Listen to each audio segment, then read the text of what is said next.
meus queridos alunos, estamos aqui para mais uma aula e hoje a nossa aula de redação oficial, certo? Vou trabalhar hoje um pouco de teoria, então eu trouxe aqui alguns aspectos teóricos acerca da redação oficial. Por quê? Redação oficial é basicamente teoria mesmo, pura.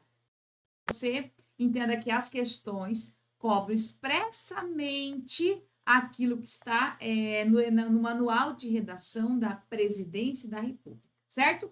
Então, eu trabalho com vocês agora aqui, então, alguns aspectos ligados a isso, tá? Ao emprego aqui, então, das questões ligadas à redação oficial. Então, vamos lá comigo? Vamos lá, então. Olha só, vou começar aqui com vocês, então. A redação oficial, ela se organiza a partir de vários aspectos e temos aqui os atributos da redação oficial. Então, nesta aula aqui, eu vou passar para você alguns desses atributos, né? Temos aí uma lista de atributos, mas vou, neste momento agora, destacar alguns desses atributos.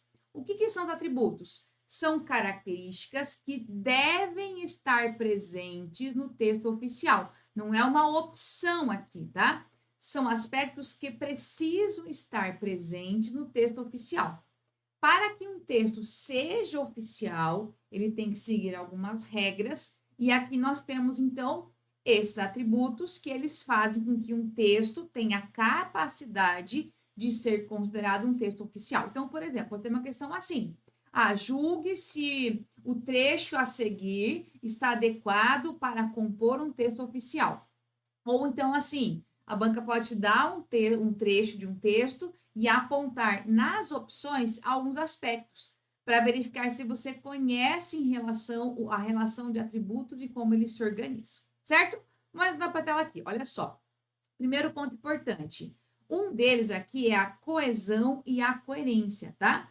Então, a coesão e a coerência, elas andam juntas. Não tem como eu separar, por exemplo, só coesão, só coerência. A coesão determina a coerência e a coerência a coesão. Então, são elementos que dialogam entre si. Então, vamos lá.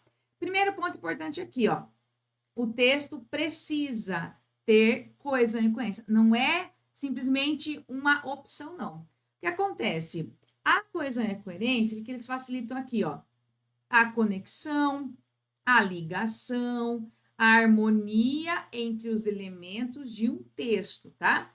Então, a coesão e a coerência, elas acontecem quando você percebe que tudo no texto está entrelaçado. Ou seja, tudo está bem relacionado. Uma frase tem relação com a outra, não há contradição, você percebe que sempre existe uma ligação entre as informações. Isso é a garantia de haver coesão e coerência. Muito bem. Continuando. Aí nós temos alguns mecanismos que, claro, favorecem a coesão e a coerência, que são eles: referência, substituição, elipse e conjunção. Veja, aqui são aspectos gramaticais. Então, quando você pensa em elipse, uso de conjunções, uso de expressões que garantem a coesão e a coerência, você vai usar aqui as classes de palavras, porque elas servem mesmo para construir um texto. Você faz um texto por meio das palavras. Então, elas precisam se relacionar entre si. E neste ponto, você tem aqui a coesão e a coerência. Você vai ter o quê? Elementos que favorecem a sequência do texto, são as conjunções. Elementos que evitam a repetição desnecessária, por exemplo, os pronomes. Então, a coesão e a coerência fazem com que o texto ele você consiga fluir, sabe? A leitura, ela realmente acontece sem que você, parece que não emperra assim na leitura, você consegue avançar de uma forma tranquila, certo? Muito bem, continuando agora aqui. Aqui, ó. Aí temos o seguinte: a referência que aparece aqui, veja, essa referência aqui, ela tem a ver, então, claro, com a interpretação, mas nesse caso aqui, a referência tem a ver com a retomada de um termo, certo? Para que você consiga evitar aqui a repetição. Olha aqui um exemplo, veja só. O deputado evitou a instalação da CPI da corrupção. Ele aguardou a decisão do plenário. O TCU apontou estas irregularidades. falta de assinatura e de identificação no documento. Então, veja só, nós temos aqui, ó, vamos marcar, evitou a instalação, tá? Ele aguardou. Veja que nesse caso aqui, retomaria quem? Deputado. Então, eu consigo perceber que foi evitada aqui uma repetição. Olha aqui agora o outro uso aqui, ó. O TCU apontou estas irregularidades. Quais são elas? O que vem na sequência. Então, quer dizer que um pronome, ou ele retoma o que foi dito, ou ele aponta para frente. Isso é o uso que nós temos, que você aprende na língua portuguesa naturalmente aqui. Continuando aqui, ó. Temos ainda a substituição, tá? Então, a substituição, o que acontece? É a colocação de um item lexical no lugar de outro, tá? Ou no lugar de uma oração. Então, substituição é quando você substitui sim algo para que se evite, por exemplo, uma repetição. Isso pode acontecer porque é uma forma de você garantir a coesão. Muito bem, exemplos agora aqui, ó. O presidente assinou o acordo. O chefe do Poder Executivo Federal propôs reduzir as alíquotas. Então, veja só, o que nós temos aqui, ó? O presidente assinou o acordo. Aí foi usado um outro elemento, que no caso é um sinônimo contextual, para que se evitasse aqui a repetição. Depois, o memorando está pronto. Veja, o documento trata da exoneração. Então, você percebe que as duas palavras se relacionam. Aí vamos lá. Os governantes decidiram acatar a decisão. Em seguida, Opa, não é que não. Em seguida, os presidentes fizeram o mesmo. Então, é o seguinte, ó. Veja.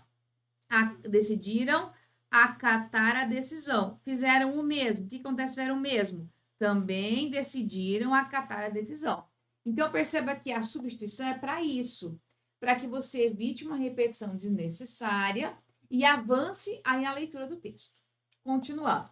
Temos também aqui a elipse, certo? É outro recurso que nós temos da língua portuguesa, porque a elipse é a omissão de um termo. Cuidado, mas é um termo que é recuperável pelo contexto. Então, veja só. O decreto regulamenta os casos gerais. A portaria, os particulares. Veja que aqui é o que acontece. Ele fala assim, ó, o decreto regulamenta os casos gerais. A portaria, esta vírgula aqui, ela está no lugar do verbo regulamentar, para evitar a repetição, né? Que é como se fosse ler assim, ó. O decreto regulamenta os casos gerais, a portaria regulamenta os particulares. Então, neste caso, temos uma elipse, ou seja, você omite um termo para que você consiga evitar uma repetição e a leitura fique mais clara, mais rápida em relação ao leitor, certo? Muito bem. Agora, para frente ainda. Ainda nós temos também o emprego das conjunções, porque elas fazem o quê? Elas podem tanto ligar orações quanto períodos ou parágrafos, certo? Então, veja só. O embaixador compareceu à reunião, pois identificou o interesse do seu governo. Então, é assim. O que nós temos? Duas informações aqui, ó. Uma para cada lado, né? O embaixador compareceu à reunião. Aí a outra, identificou o interesse. Então, esse pois, ele estabelece uma ligação entre orações. Aqui eu tenho uma oração, aqui eu tenho outra oração aqui, certo? Então, nada de novidade aqui, é o que você já estuda em língua portuguesa, mas como redação oficial é um texto escrito, então você tem aqui exemplos concretos acerca disso. Muito bem. Continuando. Aí temos agora a impessoalidade. Aqui, ó, sugiro que você guarde muito bem aqui. É um tipo de atributo muito cobrado, mesmo porque é assim, ó. A impessoalidade, quando a gente fala assim, texto impessoal, é um texto em que você não expressa sua opinião, tá? Só que não é o mesmo conceito de uma dissertação. A impessoalidade para um texto oficial, a redação oficial, ela é pautada em regras, em normas determinadas pelo manual. Então, não é o que você sabe de impessoalidade, mas é o que o manual determina. Então, por isso que é um atributo muito cobrado. Porque aquele que não estuda e acha que é fácil a redação oficial, aí não dá muita importância. Vai ler impessoalidade pensando na dissertação da redação lá da prova. Não. Existem aspectos que determinam o que é ou não a impessoalidade. Vamos lá, então, aqui, ó. Primeiro ponto importante. A impessoalidade já é aquele nosso princípio que está no artigo 37. Você vai lembrar que é o LIMP, né? Nós temos aqui, ó, legalidade, impessoalidade, moralidade, publicidade e eficiência. Esse izinho aqui é a nossa impessoalidade. Então, é um princípio constitucional, tá? Então, nesse caso aqui, ó, o que acontece? Primeiro, né, que nós temos, você sabe que pelo artigo 37 é obrigado que haja impessoalidade em tudo que você pensa na parte pública, tá? Ou seja, o que importa é o interesse público e não o pessoal, certo? E não se pode, por exemplo, simplesmente usar a vontade de alguém. Então, a impessoalidade é para isso. Você não pode usar, por mais que você escreva o texto, mas você escreve em nome do serviço público. Então não é a sua vontade ou sua opinião que tem que prevalecer aqui. Aí a impessoalidade, ela decorre especificamente aqui, ó. Claro, né? Só para reforçar que pode ter isso aqui até na prova, assim, ó. A redação é elaborada sempre em nome do serviço público, tá? Sempre. Então, os assuntos sempre vão ser o quê? Assuntos ligados ao interesse público. E para isso, nós temos o quê? 3 aspectos importantes. Primeiro deles aqui, ó. Ausência de impressões individuais de quem comunica. Ou seja, nesse caso aqui, tem que haver uma padronização. Você, por mais que você assine, sempre a comunicação é feita em nome do serviço público. Então, tem que ter uma padronização e uma uniformidade. Ou seja, por mais que seja você que escreva o texto, não importa. O que vale é o interesse público coletivo e não o que eu penso. Continuando aqui, ó. Outro ponto é esse daqui, ó, da impessoalidade e de quem recebe a comunicação. Para ser mais exato, é para você não puxar saco. Não é para elogiar o destinatário, falar que ele é maravilhoso, inteligente, dedicado, nada disso. Não é para puxar saco aqui. Não cabe espaço para puxar saco na redação oficial, tá? O que acontece? Nesse caso aqui, ó, essa ideia de falarmos de quem recebe é para que você não, ó, temos que ter um destinatário tratado de forma homogênea e impessoal, ou seja, não é para puxar saco, tá? Para ficar mais fácil. Então, qualquer coisa no texto que se percebe assim, isso aqui, ó, elogiou alguém demais, ou elogiou, não é para elogiar ninguém. Ninguém. É só para você ser estritamente impessoal. Então, elogiou um pouquinho, errado. Isso fere o atributo da impessoalidade. Continuando. Do caráter impessoal do próprio assunto tratado, tá? Então, veja, não cabe qualquer tom particular ou pessoal. Neste caso aqui, por mais que você tenha lá um assunto que você, eu não concordo com aquele assunto, não importa. A sua opinião não importa. Não é o que você pensa, não é o que você acha. Então, veja, o que acontece? A ausência de impressões individuais é para quê? Para que quem escreve deve seguir uma padronização e uma uniformidade. Não é para escrever como eu quero. Depois, em relação a quem recebe, não pode ter elogio, puxa-saco, nada disso. E o assunto, não importa o que você pensa, o que importa é o que é de interesse público, certo? Esse atributo é bastante cobrado, então atenção para esse daqui. Muito bem. Continuando. Aí, né, ó, não há lugar, vou até marcar essa frase aqui, ó. Não há lugar na redação para impressões pessoais, tá? Nunca. E aqui temos uma frase também bem importante, ó. A concisão, a clareza, a objetividade e a formalidade contribuem para a impessoalidade. Veja, concisão, clareza, objetividade e formalidade também são atributos. Então, quer dizer que atributos eles são independentes, mas um interfere no outro, eles se relacionam para que o texto fique com cara de texto oficial. Continuando. Aí temos aqui, ó, a formalidade e a padronização. Então, nesse caso aqui, nós temos que fazer o quê? Obedecer certas regras de forma. Ou seja, eu tenho que fazer sempre pensando numa padronização. Além disso, marca essa frase aqui, ó. É imperativa ainda certa formalidade de tratamento, certo? Então, a formalidade diz respeito à civilidade no próprio enfoque dado ao assunto do qual cuida a comunicação. Ou seja, tá? Quando você fala em formalidade, não quer dizer só o uso de pronomes de tratamento. Também é a civilidade ao enfoque que é dado, sempre pensando no bem comum, interesse público e na coletividade. Isso é a ideia da formalidade, certo? Então, além dos pronomes, também tem isso daqui, de respeito à civilidade, no enfoque que se dá ao assunto. Continuando. Aí claro, né, nós temos que, além essa uniformidade aqui, ó, ela se liga à uniformidade, ou seja, tudo que é público, né, teoricamente tem que ser una. O que é isso? Único.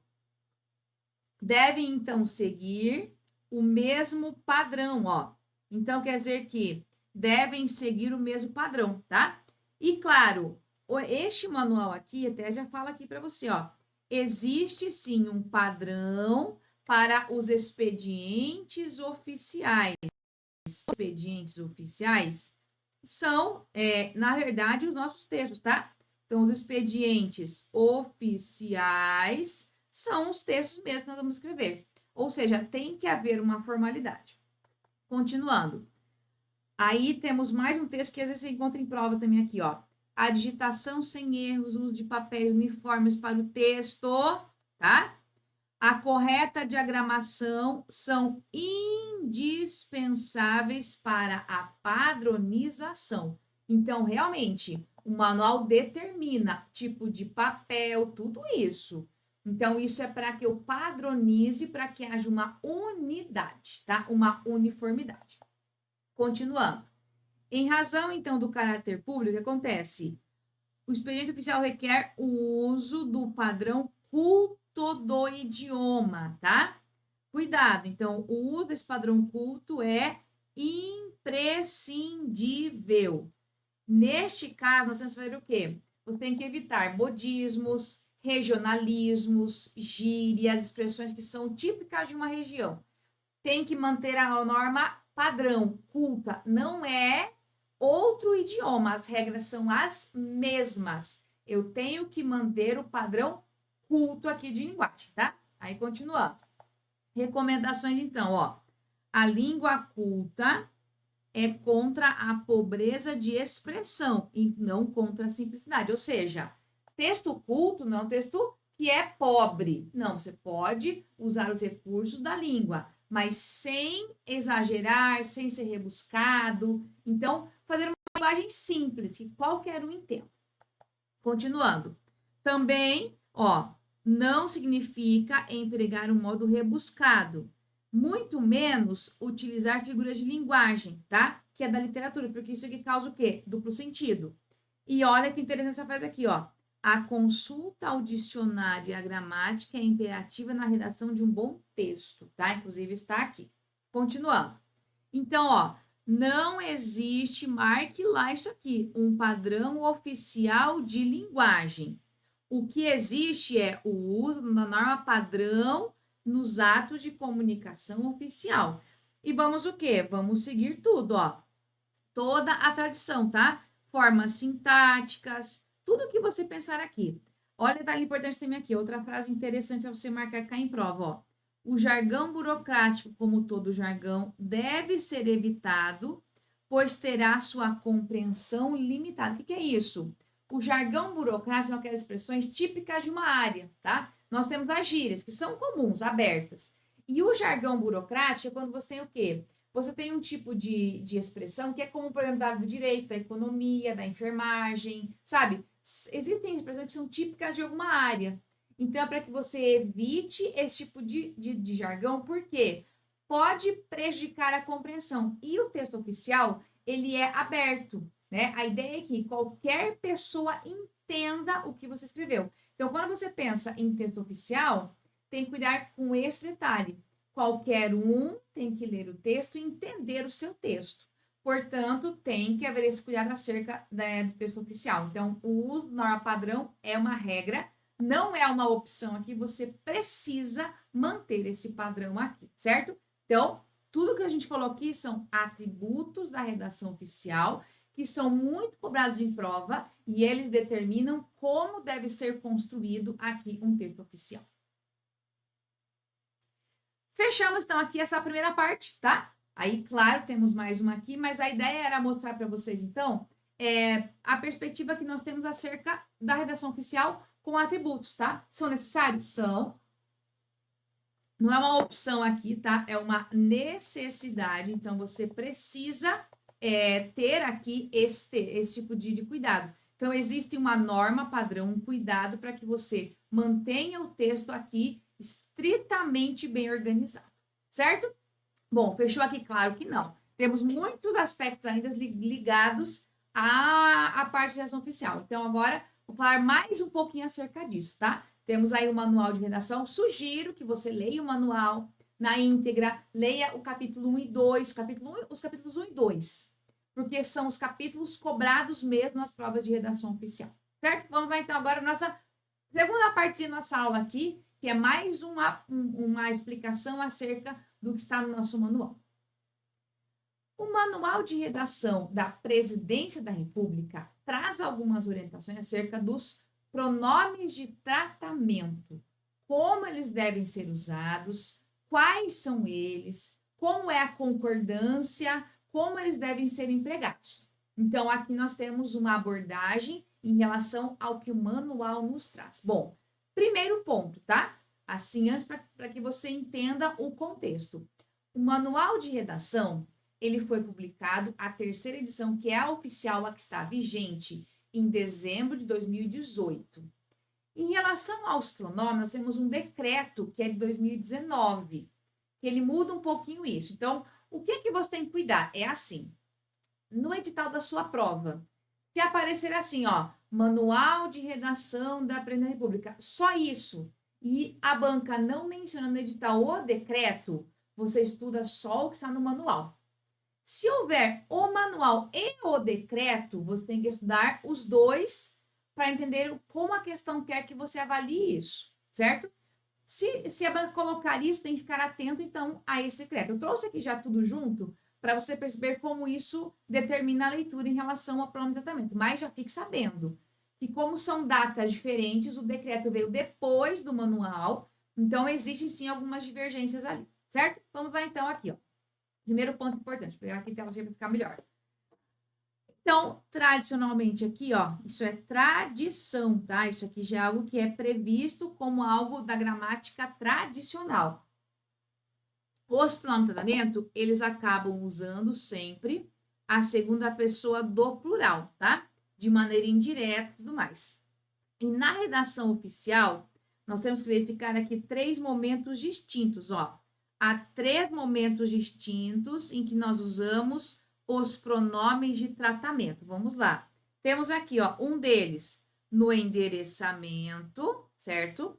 Outro no vocativo, que é quando você chama alguém para falar alguma coisa, e outro no corpo do texto. Então, nós temos 3 situações diferentes. Vamos lá, cada uma delas aqui, ó.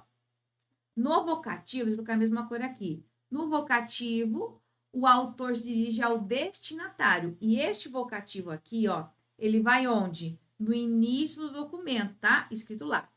Depois, no corpo do texto aqui, ó, o que nós temos? Aí nós usamos e, olha, isso aqui é bem importante que você marque, porque vai cair em questão, ó. Os pronomes podem estar em sua forma abreviada ou por extenso. Isso aqui é uma opção. Então, pode estar abreviado? Sim. Por extenso, também. Isso é uma opção aqui. Então, já fica atento para esse detalhezinho aqui do manual. Continuando. E o endereçamento aqui, né, que é o nosso outro uso, é o texto que está no envelope, tá? Então, nós temos no envelope aqui, que contém ali a redação oficial.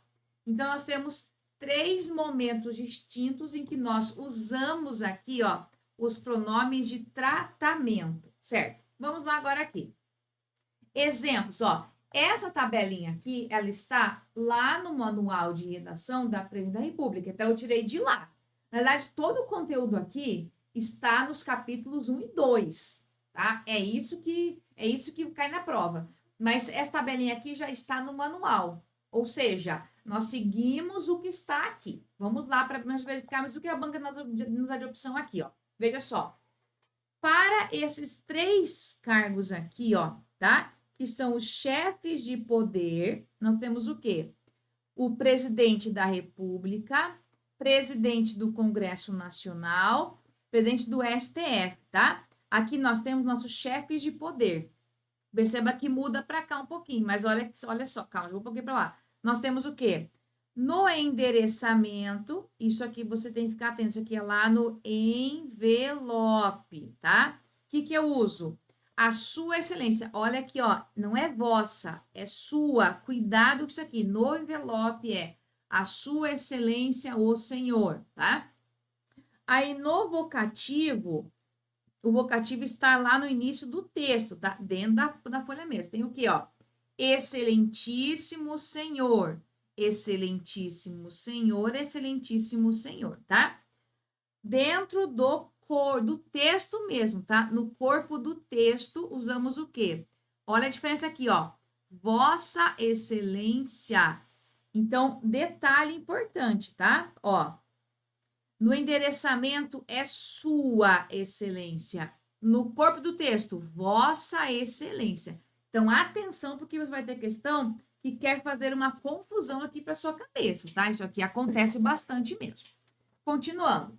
A abreviatura, olha só, para esses 3 cargos aqui, ó, não se usa. Continuando. Aí o presidente do STF, não tava, já tinha falado, né? Eu só repeti aqui, ó, não. Isso aqui eu estava repetindo, então esqueça, é o que estava lá antes. Então, aí nós temos depois o vice-presidente da República, tá? Aí eu uso como, ó, ministro de Estado, secretário executivo de ministério e demais ocupantes de cargo especial. Ou seja, tudo é a sua excelência, o senhor, ó, é sua, tá? Lembre-se, aqui é lá no endereçamento, ó, no endereçamento, tá? Excelentíssimo senhor, aqui nós temos o nosso vocativo, e olha que já muda, tá? Nós já vamos falar que não.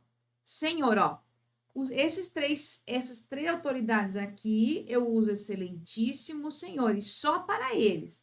A partir daqui, ó, nós temos o quê? Senhor vice-presidente, senhor ministro, senhor secretário executivo, tá?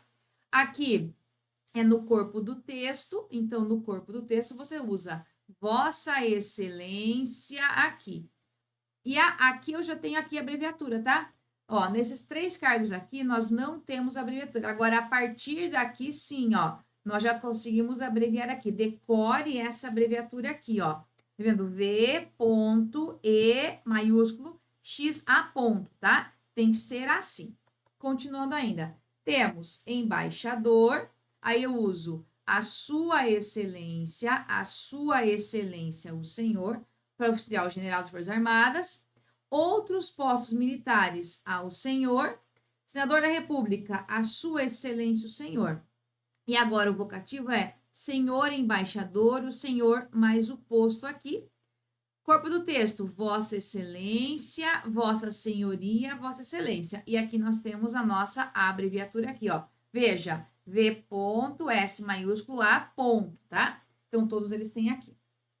Cuidado que isso é bem específico, não é uma opção aqui, tá?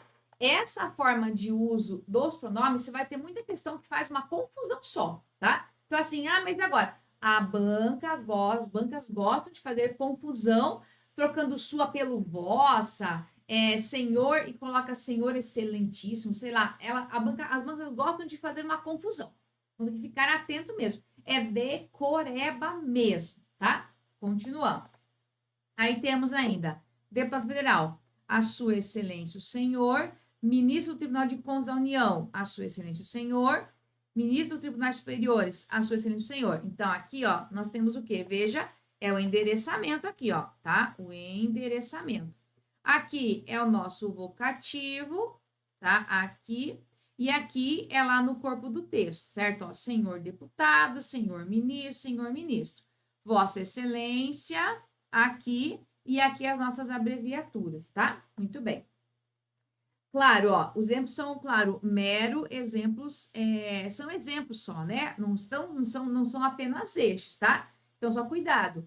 Ah, só tem isso daqui? Não. São aqueles que a banca usou, a banca não, o manual usou para dar exemplos, tá? Mas você vai seguir aquela lógica. Então, já estão ali determinados. Então, se houver outro cargo, veja, que não está previsto aqui no manual, é porque ali são apenas exemplos. Ou seja, há sim outros cargos e que você pode também adequá-los conforme ali o posto e a hierarquia, tá? Nesse caso aqui, ó, como nós temos o Vossa Excelência aqui, ó, tá? Nós vamos para muitas categorias aqui, não colocaram no manual todas as hipóteses aqui que são possíveis, tá? Muito bem. Continuando. Aqui temos o decreto, ó. Veja, ó, 9.758 de 2019, certo? E aqui ele dispõe sobre a forma de tratamento na comunicação oral e escrita com agentes públicos, tá? E aqui é tanto direta ou indireta. E também sobre aqui, ó, o endereçamento, tá?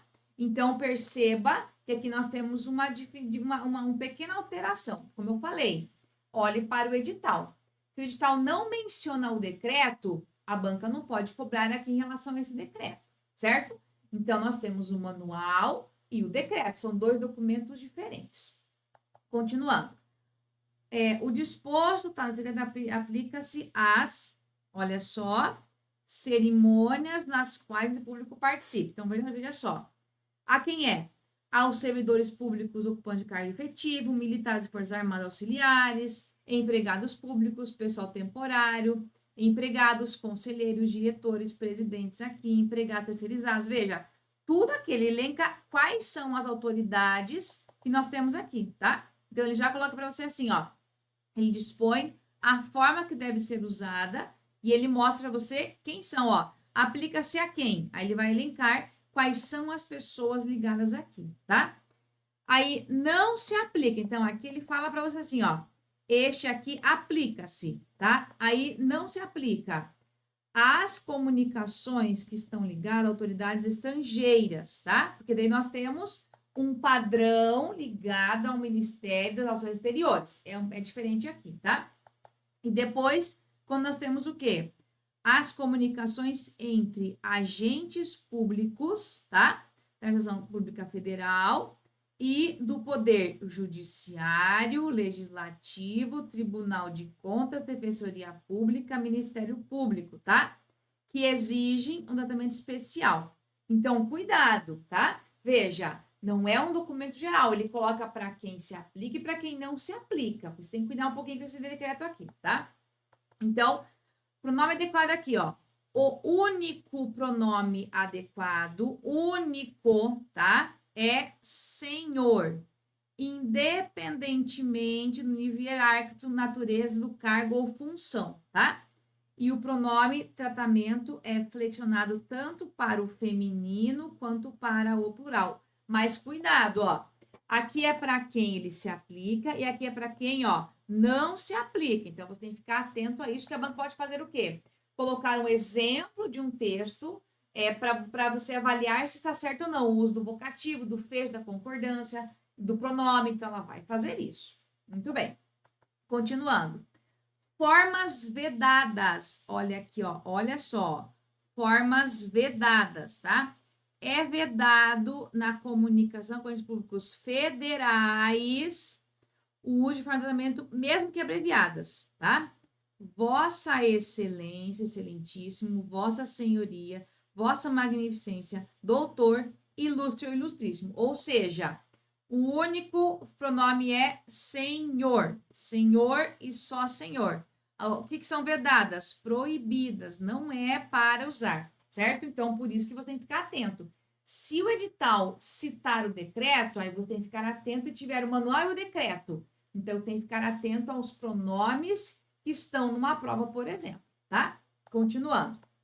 Aí temos aí também, ó, não se usa ilustre, ilustríssimo, doutor, não se usa, digno, digníssimo, respeitar, nada disso, tá? Então, cuidado aqui para que você fique atento a isso, certo? E claro, que aqui a gente dá mais algumas observações, mas o mais importante é isso daqui, tá? O único que é aceito e aqui, quais são vedados aqui. Tem que ficar atento para essas situações aqui, porque são situações pontuais. E como ela gera um pouco de dúvida, claro que a banca pode cobrar de você isso daqui, certo? Continuando. Temos ainda aqui agora o endereçamento de comunicações, tá? Então, ó, no endereçamento, vamos olhar aqui o que ele fala aqui ainda, porque nós estamos ainda no decreto, tá? Ó, ainda é o nosso decreto aqui, ó, que é o decreto aqui, ó, 2019, tá? O que ele fala para você aqui, ó? Em relação agora ao endereçamento aqui, tá? O endereçamento nas comunicações dirigidas não conterá pronome de tratamento. Veja, é diferente, né? Nós temos lá no nosso manual, você tem lá o endereçamento. E aqui, de acordo com o decreto, cuidado que isso aqui é o decreto, tá? Que fala isso aqui para você. Poderão constar, nesse caso aqui, o que vai acontecer? Ele fala pra você assim, ó, mera indicação do cargo ou função, tá? Do setor. E, claro, quando for alguma pessoa específica aqui, mas ele faz observações bem importantes. Então, tem que ficar atento a isso. Ao que é que o manual determina e o decreto muda. Então, tem que olhar com atenção aqui as divergências aqui. Continuando. Concordância com pronomes de tratamento, tá? Então, vamos lá. O que acontece aqui, ó? Por mais que nós tenhamos Vossa Excelência, Vossa Senhoria, que tem esse vossa aqui, ó, o que é que prevalece? Sempre a concordância para a terceira pessoa, sempre, tá? Então, por exemplo, aqui, ó, Vossa Senhoria designará. Isso aqui é um verbo que está na terceira pessoa. Concorda com o pronome, mas veja, não é porque eu tenho um vossa aqui que eu vou designar, vou pegar o verbo designar e concordar com o vossa. Não. Você mantém sempre a terceira pessoa. Isso é uma determinação. E isso daqui não é o decreto, tá? Ó, isso aqui já é, ó, já não é no decreto, isso aqui já é no manual, tá? Isso aqui já é no manual de redação da Presidência da República, tá? Isso aqui já não é do manual, do decreto. O decreto acaba aqui, ó. Aqui acaba o decreto, tá? Nesse ponto aqui. E aqui eu volto lá para o manual. Então, essa é uma exigência que nós temos acerca da concordância. Você vai colocar terceira pessoa aqui para concordar com a estrutura e não com a palavra específica ali. Continuando. Aí temos também os pronomes possessivos aqui, ó. Sempre vão ficar como? Na terceira pessoa. Então, olha só. Vossa Senhoria, eu tenho Vossa Senhoria aqui. Designará seu substituto. Então, veja. Vossa Senhoria designará terceira pessoa e seu também terceira pessoa. Eu não posso colocar assim, ó, vosso substituto. Não pode fazer isso daqui. Mantém sempre terceira pessoa. Não é uma opção aqui, isso é uma exigência específica do manual, certo? Continuando. Quanto aos adjetivos, tá? Então, temos aqui, ó, apareceram adjetivos, tá? Ligados aos pronomes. Então, claro, o gênero, e olha, marque lá. Gramatical deve condir com o sexo da pessoa que se refere, tá? Então, por exemplo, aqui, ó. Se o locutor for um homem, como é que você faz? Vossa Excelência está atarefado. Se o locutor for uma mulher, Vossa Excelência está atarefada? Veja que o Vossa Excelência aqui, ó, deixa eu marcar aqui, ó, é neutro, né? Ele vale tanto para homem quanto para mulher. Ele não é feminino ou masculino, tá? Ele é neutro. Vossa Excelência, ele é neutro. Eu uso tanto para homem quanto para mulher. Vou colocar assim, ó, tanto para, né? Nesse caso aqui, ó, o masculino e o feminino. Então, não faz diferença aqui, certo? Ou seja, Vossa Excelência, Vossa Senhoria, os outros pronomes, Vossa Majestade, Vossa Realeza, não importa, tá? O pronome sempre eu uso vossa, mas não é porque eu tenho uma pessoa ali que é feminino, não é, tá? Ele é neutro, eu uso vossa senhoria tanto para homem quanto para mulher. Isso aqui não faz diferença aqui. Continuando. Ainda o pronome aqui, ó, sua excelência, marque lá. Ele faz uma referência aqui, ó, isso aqui se cai em prova, ó, uma referência indireta, tá? Então, é assim, ó, a sua excelência, o ministro de Estado, chefe da Casa Civil, tá? Então, acontece, é assim, você fala pra você assim, ó, Vossa Excelência precisa de ajuda, eu tô falando diretamente, imagina que você é a Vossa Excelência, tá? Vossa Excelência precisa de ajuda? Eu falei diretamente com a Vossa Excelência. Agora, vamos imaginar que a autoridade está em outra sala, viu? A Sua Excelência precisa de alguma coisa? Ou seja, eu falei com você sobre a pessoa, entendeu? Vossa, diretamente com a pessoa. Sua Excelência, eu falo sobre a pessoa com outro indivíduo, entendeu? Então, aqui nós temos cuidado com esse uso aqui, ó. O sua é um uso indireto. Até marcar aqui, ó. O sua, aqui, ó. O sua excelência, ó. Sua excelência aqui, ó, é um uso indireto. Vossa excelência, tá? Aí é o uso direto aqui, certo? Então, cuidado com essa diferencinha básica, porque vai cair na sua prova. Então, temos o uso direto e o uso indireto. Isso aqui ligado ao nosso pronome de tratamento aqui, certo?